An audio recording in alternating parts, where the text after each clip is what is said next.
Our challenge? Transform 3 18th century servants' rooms into spaces that we can use at the Chateau in the 21st century. A tisanerie or tea room, an archive room, and a laundry.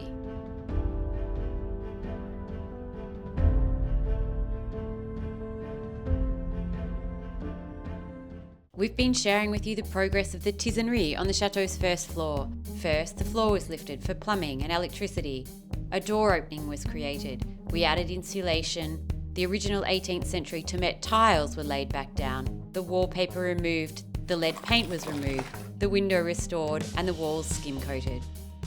Well, I'm back working in the tisanerie this week and my focus is very much on the crown moulding and coming up with a solution to have these completely repaired by the end of the week. So this is air dry clay and I kind of want to mould it into a way that I can then use it as a template.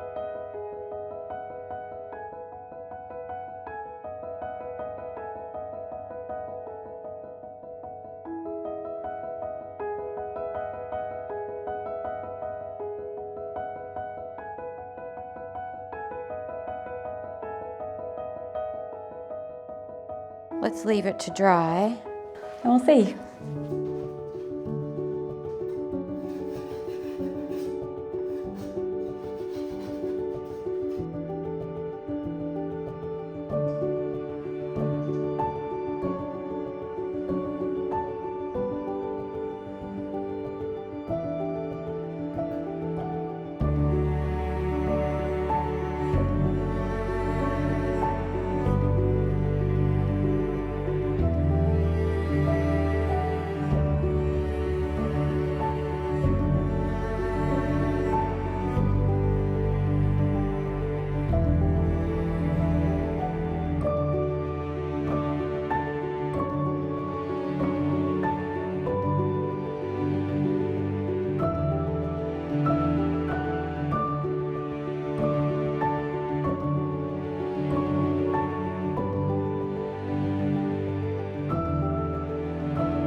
So it's been 24 hours since I made the moulds for the cornices or the crown moulding in this room.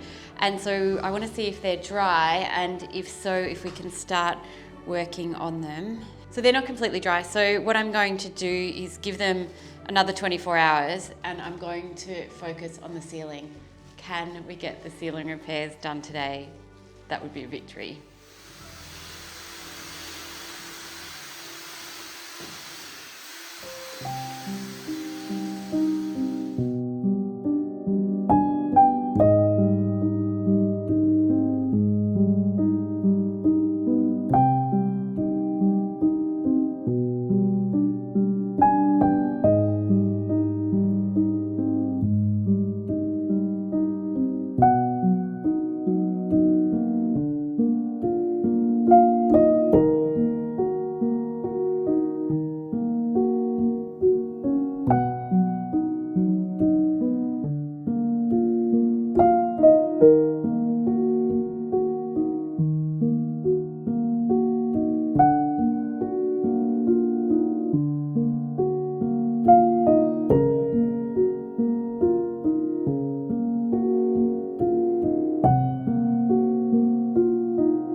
Well, it's taken a few days, but the moulds are now dry. So here's the plan. The section of the cornices that is round like this is really badly damaged. There's sort of a layer of the top of the plaster that has come off. My plan is to restore that by putting new plaster on top and running the mould over it to get the right shape when the plaster's wet.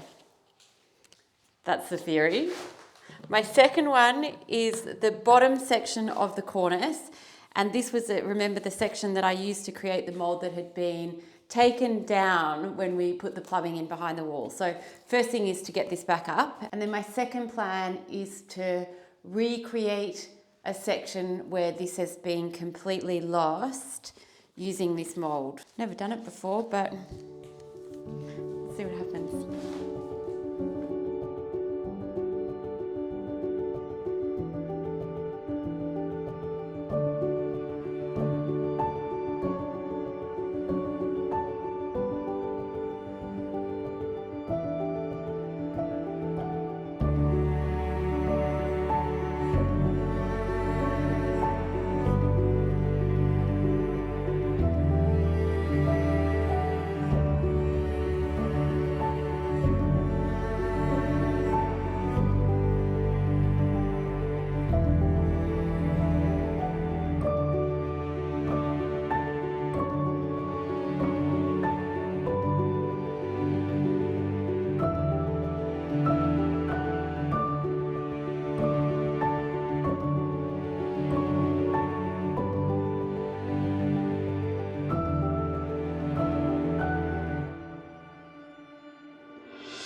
Well, I have to say the restored sections of the cornices are starting to look so much better.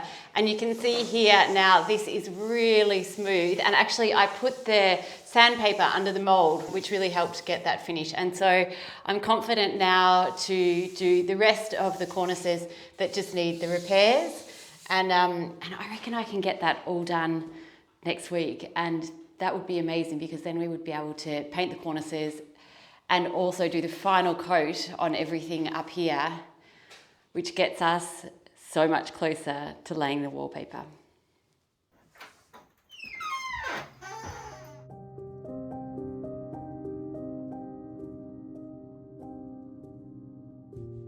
So where are we now, babe? Well, we're on the northeastern corner of the chateau and we're in one of the entresols. These are the levels between the floors, so we're between the ground floor and the first floor, hence the really, really low ceiling.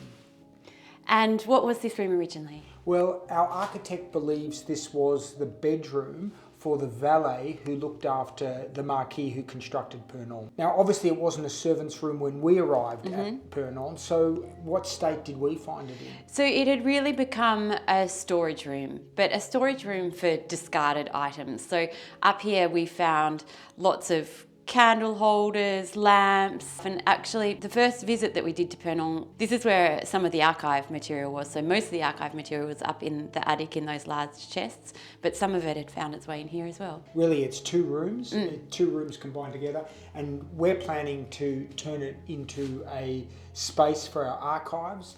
We've done a lot of work in the first room, and now we've really got to make the same progress in this room here. Exactly. So the first room, what we did is we patched and repaired the walls, skim coated them, lime washed them, and then we also put a lime grout around the original 18th century tomates. And what's the story with the lime wash? Why are we using it? These walls were originally lime washed in the 18th century, and they were lime washed because it's a secondary space, and so lime wash was inexpensive. And we love using it because it has such a beautiful texture in its finish. So the room that we've already done, we showed the progress of the lime wash, and it's a really interesting process because it goes on a completely different colour to what it dries, but the result is so beautiful. So we've actually got a lot of work to do to progress this room to get it finished so that it's in the same state as the room we've already finished. Let's get to it. Let's do it.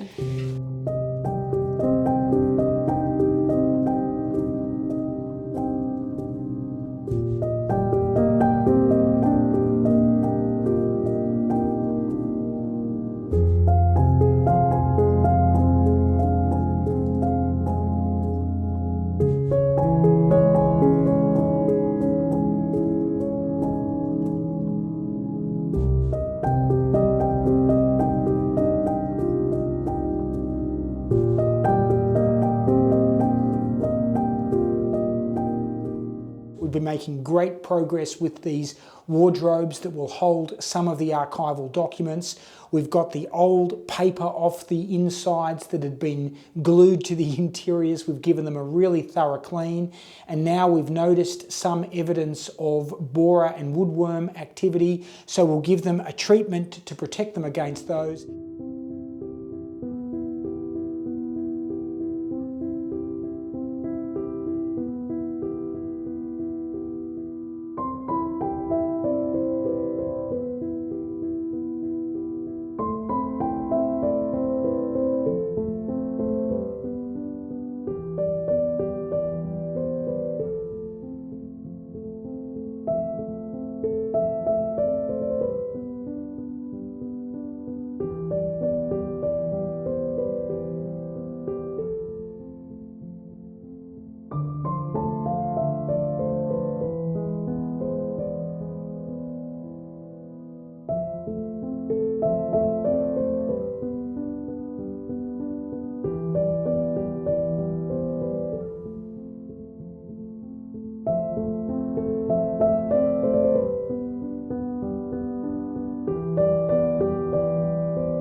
Well, we're making great progress with these wardrobes and cupboard. We've already applied the Farrow Ball mid-tones wood primer, and now we're going to finish with Farrow Ball's Pavilion Grey as the main colour, and the contrast colour will be the Lamproom Grey, both in the dead flat finish. And we've chosen these colours because these were the colours used throughout the chateau, particularly on the first floor at the end of the 18th century. And even in these smaller rooms, we love the sense of harmony with the rest of the chateau that this colour scheme creates. So let's get to it.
Last week, we shared with you the transformation of a manky bathroom into our future first floor laundry.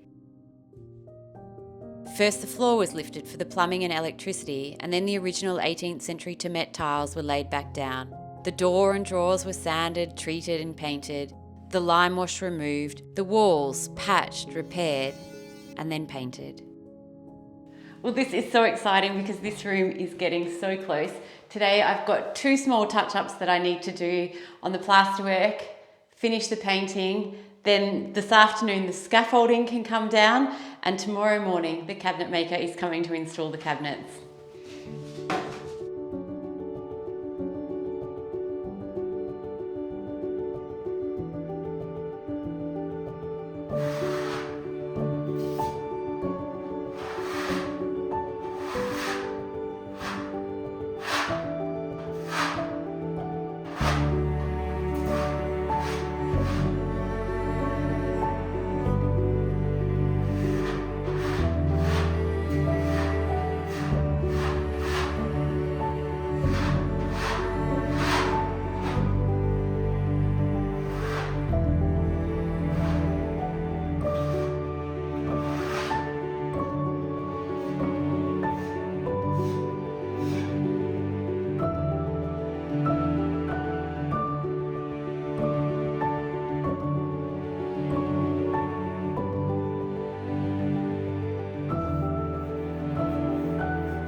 So I can barely believe it, but for the moment all my work is done here, and so we are ready to take down the scaffolding, bring up the floor protection, make way for the carpenter tomorrow to come and install the cabinets. Can you believe it?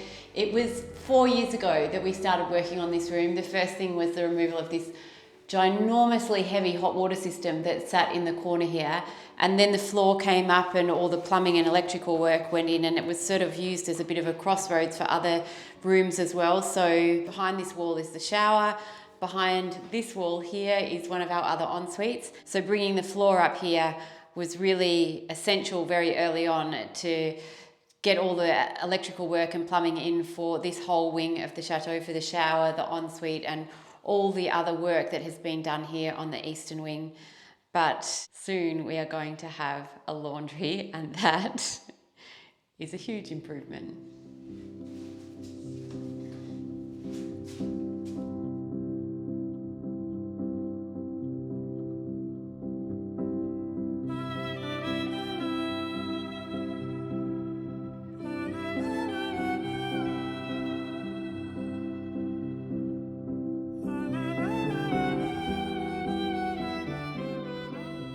Well, I thought I was finished, but no, I'm not, because I forgot one very important thing, and it is to put the plates on our sockets. So the sockets we are using are from Corston. Of course, we love them so much because they have this beautiful classic design. This is the Q socket, and behind the cabinetry we are using bronze, and so we have a triple socket here with the bronze plate on it, which is beautiful. And for the light switch and the power point that is exposed on the wall, we are doing something that we haven't done here before. This is the Corston Paintable plaque. So I'm going to pop these on, and I haven't finished painting because I need to paint these, but they're beautiful. They will just sit seamlessly into the wall.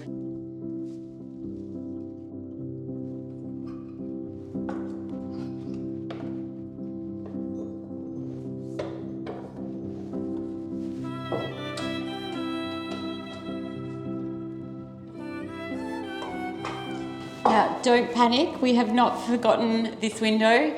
It has not been treated in this stage of works because in a future stage of works all the windows on the first floor will be removed and restored, and so it is waiting its restoration when we undertake that stage of works. I love the quality and the design of these Corston plates. They're so timeless, so elegant, and even the paintable one is in brass.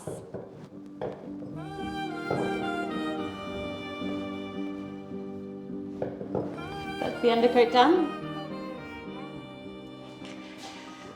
Well, these are the cabinet handles ready for our cabinet maker tomorrow. And of course, they are from our friends at Corston. And these are the sycamore furniture handles in bronze. Look at them. Aren't they beautiful? And such a beautiful match to our cabinetry. You'll see more of them soon. But for the moment, let's paint our socket and light switch plaques. So the undercoat is dry.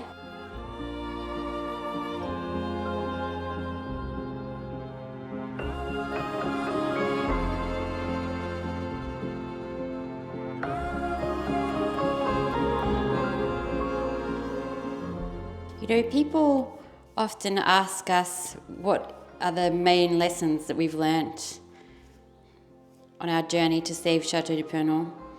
And we quite often say patience, but I'm starting to believe also that quality, never skimping on quality, is one of the important lessons that we've learnt. Quality products, quality finishings, quality workmanship.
Well, I think when we arrived at Château de Pernon, we could never have imagined the future of the small servants' rooms. They were so dark and so dingy, and we couldn't really see how they would play a role in the restoration. And now it's becoming clear to us that they're actually really important spaces that are turning such a large property or such a large chateau into a practical living space. So the principal rooms, they will always be the large principal rooms, but it's really these small rooms that are making Pernon a home. And so lots of progress on them this week, but still lots of work to go. Yeah, and one of the questions we get asked all the time is why don't we just finish one room before we start work on the next room? And it's a really good question. And really the reason is very simple. There are always things that block us in any of our projects, and anyone who's worked on a home renovation will know this, whether it's waiting for a tradesperson to come and finish some electrical or plumbing work, or whether it's waiting for some materials to arrive, or even if it's just coming up with a solution to what seems like an intractable problem. There are always blockages, and so having other rooms and other projects that you can work on is really, really helpful, and that's why we have multiple rooms under restoration at any given time. Yeah, exactly. And don't forget, if you would like to follow the restoration of Château de Pernon more closely, we share a free weekly video for you on YouTube which follows every step of the restoration journey here at Château de Pernon. But if that is not enough and you would like to dig deeper, we share an exclusive video every week for our Patreon and YouTube Plus Patreon tier members. And this week Tim shares an incredible story about how a young girl from Pernon saved the life of a condemned soldier from the firing squad. It is truly a heart-wrenching story, and so if that may be of interest to you, please sign up as a Patreon member or YouTube Plus Patreon access.